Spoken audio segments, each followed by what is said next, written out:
আমি যদি আমার ছেলেকেই ভালোবাসি, তাহলে আমি যদি ছেলের বউটাকে একটু ভালো রাখি, ছেলের বউটাকে ঝগড়াঝাটি কম করে ছেলের বউটাকে একটু ছাড় দেই, তাহলে কে ভালো থাকবে? বেসিক্যালি ছেলে।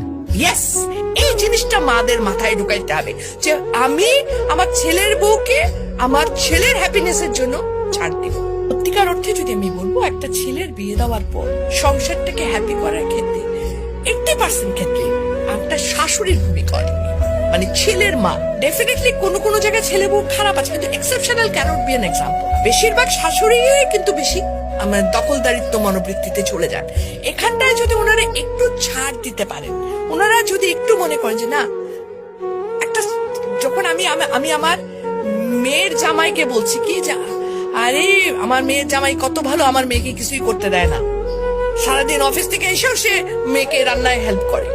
আর ছেলের ব্যাপার হলে তখন আমরা বলতো কি ছেলের বউ সারাদিন ঘুমায় থেকে আমার পোলা আসে রান্না করে খাওয়ায়। একই মানুষ কিন্তু আমরা দু রকমের মনোবৃত্তিতে যাচ্ছি, তাই না? এই জায়গা থেকে আমাদের মেয়েদের বেরিয়ে আসতে হবে। ছেলে আমরা মেয়ের জামাই আসলে পোলাও কোরমার অভাব রাখি না, আর যখন ছেলের বউ তার 1/4 তো আমরা দেই না, ছেলের বউকে বলি এত নেলস তো ভালো না, আমিও তো বলছিলাম আমি তো এত খাইতাম না। সিরিয়াসলি কিন্তু ইট হ্যাপেন্স। কিন্তু মেয়ের জামার জন্য পোলাও কোরমা কোফতার যদি টাকা না থাকে, আমি ঋণ করে নিয়ে এসো খাওয়াবো। রিজনটা কি? রিজনটা আমি চাই আমার মেয়েটা ভালো থাকুক। মেয়ের জামাইকে খাতির করার মেন রিজন কিন্তু আমার মেয়ে ভালো থাকে, আর কিছু না।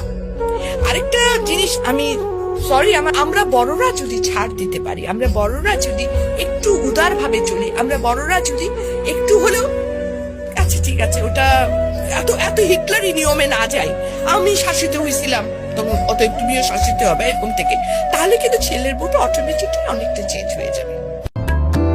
कोई समझे नहीं मुमकिन किसी को कैसे समझाऊं जो